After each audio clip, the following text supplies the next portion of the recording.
Hi, it's David with workskunkTV, and today we're going to discuss education. We've got good news, bad news, and no news on the subject.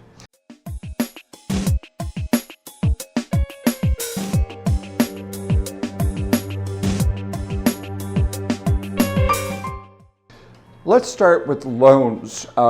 It's great that students who are going into the workplace are having some of the pressure removed from their overall finances. But the problem really is not being addressed. Recent graduates are stepping into a world where change is just like a steam locomotive going to a spaceship in the course of 4 years. Today's average college graduate is going to change careers, not jobs, 4 to 6 times. That requires a complete rethink of how we are preparing our kids for the modern workplace. When we have to change that often, life skills that we used to teach in self-help classes, in go-to seminars, we used to teach people that sales was critical if they wanted to make a lot of money.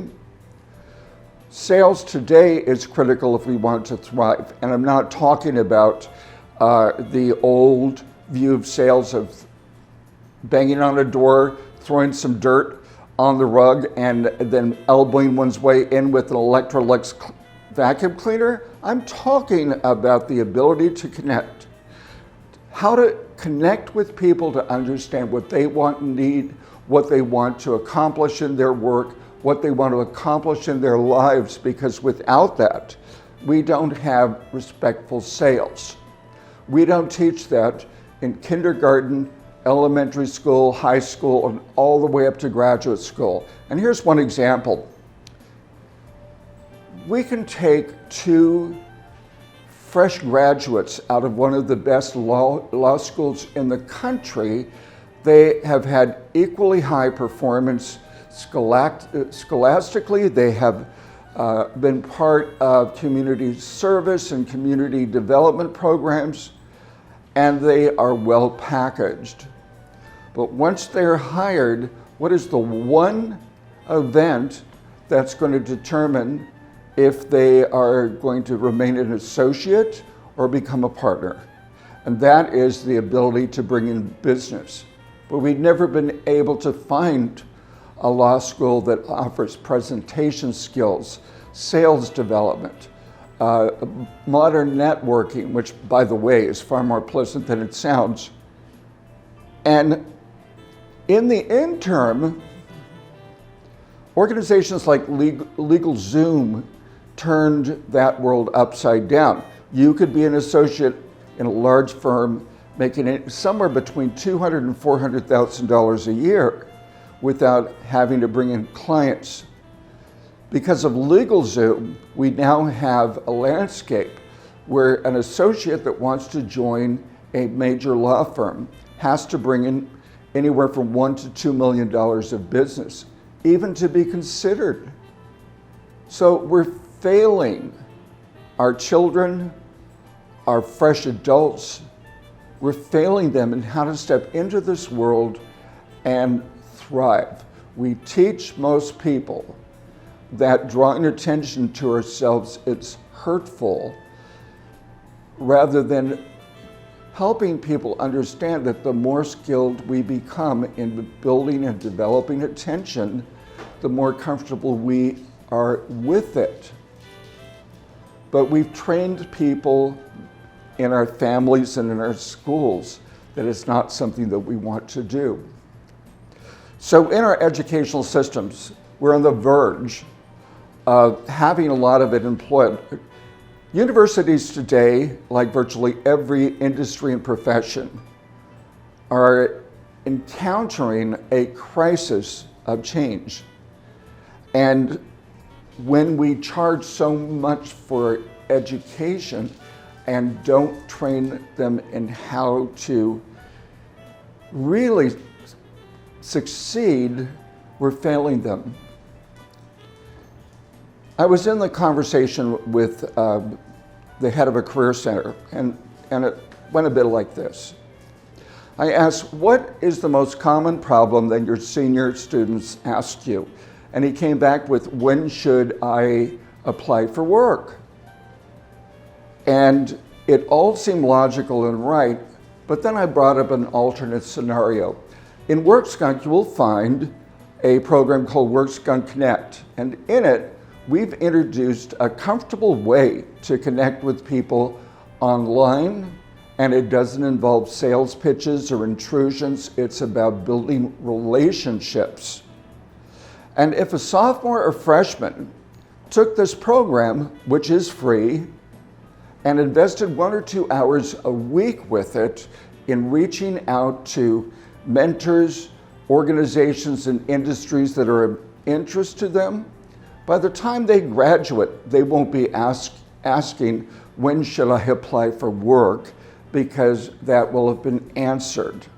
And with, I would bet, much higher opportunities than when we scramble, go out in the world, and all say the same thing.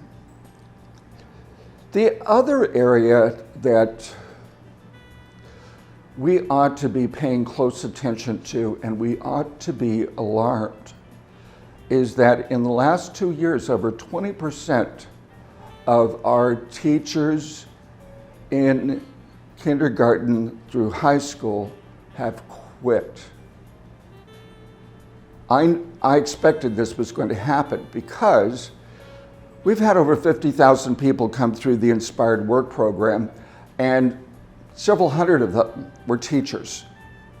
And most of them were there because the infrastructure around them was failing so badly that even though they loved teaching, making a living, having stability, feeling like they were safe, it wasn't happening. And a portion of them left the teaching profession, usually with grief. But the ones that left first were the ones that were creative and adaptive and trusted in their ability to change. And today, we have CEOs and companies that left teaching from that position. We have executive producers and the CEO of an entertainment company that came out of those groups.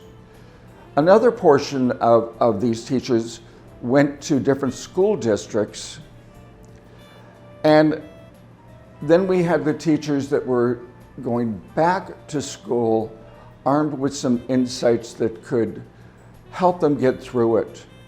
But we could not afford to lose 20% of our teachers in our schools, particularly if they're the confident ones. Over the last few years, we have threatened teachers who wanted the same kind of protection from COVID that Whole Foods gives its employees.